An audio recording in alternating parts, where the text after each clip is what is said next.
হাসিনার মামলা ঘিরে সুপ্রিম কোর্ট এলাকায় বহিরাগত প্রবেশ নিষেধাজ্ঞা। টাঙ্গাইলে নির্বাচন অফিসে হামলা ভাঙচুর এবং আহত 2 জন। জুলাই সনদ ও গণভোট নিয়ে দ্রুতই সিদ্ধান্ত জানাবে সরকার, জানিয়েছে উপদেষ্টা সৈয়দা রিজওয়ানা হাসান। ট্যারিফ কমিশনের সুপারিশ, ফের বাড়ছে ভোজ্য তেলের দাম। পেঁয়াজ আমদানির হুঁশিয়ারি উপদেষ্টা।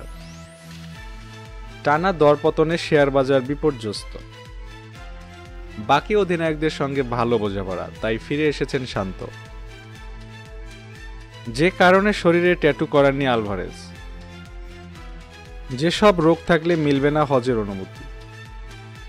নবাবগঞ্জে 42 প্রাথমিক বিদ্যালয়ে নেই প্রধান শিক্ষক, সংকটে প্রাথমিক শিক্ষা ব্যবস্থা। কৃষি প্রণোদনার বীজ ও সার পেলেন 3610 জন কৃষক। জমি ও ফ্ল্যাট হস্তান্তরে বড় সংস্কার, প্রজ্ঞাপন জারি। লতিফ সিদ্দিকীর জামিন আপিলে বহাল। শতভাগ উৎসব ভাতাসহ 8 দাবি শিক্ষা প্রতিষ্ঠানের কর্মচারীদের।